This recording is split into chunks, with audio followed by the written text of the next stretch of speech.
Hello guys, किसी ने सच ही कहा है कि हमें अपने मेहनत की कद्र होती है, दूसरों के नहीं। तो चलिए आज आपको सुनाते हैं एक ऐसी व्यापारी की कहानी जिसमें होता क्या है कि एक व्यापारी होता है और उसके एक पुत्र होता है। लेकिन वो पुत्र रहता है ना कि बहुत ही आलसी प्रकृति का होता है, ना उसे काम धंधा करना पसंद था, बस दिन भर खाना खाना और घर पे पड़े रहना, वही इसकी दिनचर्या थी। तो उसका जो व्यापारी होता है वो क्या होता है, सोच में पड़ जाता है कि अभी तो मान लो हम हैं ठीक है, लेकिन हमारे अगर मृत्यु के बाद क्या होगा, हमारे कारोबार का क्या होगा। तो वो सोचता है कि इसको क्यों ना एक पाठ पढ़ाया जाए ताकि ये लाइफ में कुछ सीखे और अपने लाइफ में थोड़ा आगे बढ़े। तो करता क्या है, व्यापारी अपने पुत्र को बुलाता है और कहता है कि बेटे जाओ, आज तुम कुछ अर्निंग करके आओ, वरना तुमको क्या होगा कि जो शाम का भोजन मिलता है तुमको शाम का भोजन नहीं दिया जाएगा। तो वो व्यापारी का पुत्र आज तो एकदम सोच में पड़ जाता है कि पिताजी ने कहा है कि हमको कुछ ना कुछ अर्निंग करनी होगी, वरना हमें शाम को भोजन नहीं दिया जाएगा। तो वो करता क्या है कि जाता है पहले अपनी माँ के पास और कहता है कि ऐसी ऐसी बात है और हमको ये चीज़ें करना है। तो वो उसकी माँ समझ जाती है और उसको एक सोने का सिक्का दे देती है और कहती है जाओ बेटे ये ले जाओ और अपने पिता को दे दो।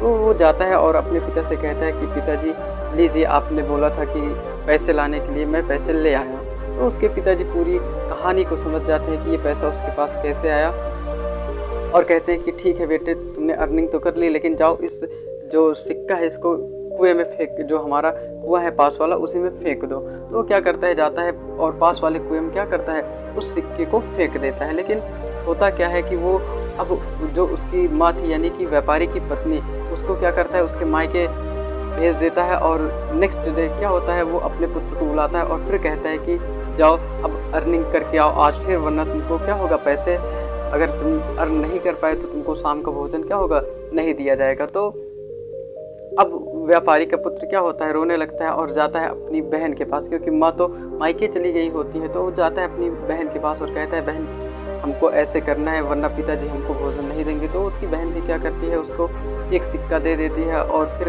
क्या होता है कि वापस वो फिर आता है अपने पिता के पास और फिर वही कहानी होती है कि उसका पिता कहता है कि जाओ इस पैसे को भी क्या करो, वही पास वाले कुएं में फेंक आओ। तो जाता है पैसे को कुएं में फेंक देता है और होता क्या है कि अगले दिन उसकी बहन को भी उसके पिताजी यानी कि व्यापारी क्या करता है कि उनके मौसी के घर पहुंचा देता है। तो अब घर में कोई नहीं होता और नेक्स्ट डे तीसरे दिन फिर क्या करता है, व्यापारी बुलाता है और कहता है जाओ बेटे आज तुम फिर अर्निंग करके आओ, वरना क्या होगा, जो शाम का तुमको भोजन है उसको तुमको नहीं दिया जाएगा। तो व्यापारी का जो पुत्र होता है वो सोच में पड़ जाता है, अब उसको काम करना आज क्या था, उसकी मजबूरी बन चुकी थी। तो वो जाता है आज बाजार में जाता है तो देखता है कि एक जो होता है ना, एक कारपेंटर, वो उसके पास जाता है और कारपेंटर के पास कुछ काम मांगने जाता है। तो वो कहता है कि ठीक है, हमारे पास ये इतनी सारी लकड़ियाँ हैं, इसको अगर तुम हमारे अगर घर तक पहुंचा दो तो क्या होगा, हम तुमको इसके बदले पैसे ज़रूर दे देंगे। तो वो क्या करता है कि पूरा दिन लगता है, वो कड़ी मेहनत करता है आज और क्या करता है, उसके कारपेंटर की मदद करता है उसकी लकड़ियों को घर ले जाने में। उसके बाद होता क्या है, शाम को कारपेंटर उसको व्यापारी के पुत्र को क्या करता है, आज पैसा दे देता है। तो वो बहुत खुशी लेकर जाता है वो अपने पिता के पास और कहता है कि पिताजी लीजिए, आज हमने अपनी मेहनत से अर्निंग कर ली है। तो वो व्यापारी का फिर वही कहानी थी, फिर वो कहता है कि जाओ इस पैसे को भी क्या करो, उसी कुएं में क्या फेंक आओ। तो वो कहता है, अब अपने पिताजी के ऊपर गुस्सा हो जाता है और कहता है कि पिताजी हमने पूरी दिन कड़ी मेहनत करके इस पैसे को कमाया और आप कह रहे हैं कि जाकर इस पैसे को क्या करो, उसी कुएं में फेंक आओ। तब क्या होता है, व्यापारी उसे समझाता है कि देखो बेटे, यही होता है कि जब हम अपनी मेहनत से कुछ कमाते हैं तो उसकी कद्र हमें मालूम पड़ती है कि इसको कमाया कैसे गया है। लेकिन अगर वही इसी के द्वारा दिया गया होता है तो वो क्या होता है, उसकी कोई भी वैल्यू नहीं होती, कोई भी कद्र नहीं होती। यानी क्या करना है हमको जीवन में, अपने जो होता है ना कि अपने मेहनत से जो भी करना होता है, उसका एक अलग ही रुतबा, एक अलग ही पहचान होती है। तो व्यापारी का पुत्र क्या होता है, समझ जाता है और काम के वैल्यू को समझता है और जीवन के एक महत्व को समझता है कि हाँ, हमको लाइफ में आखिरकार जीना कैसे है।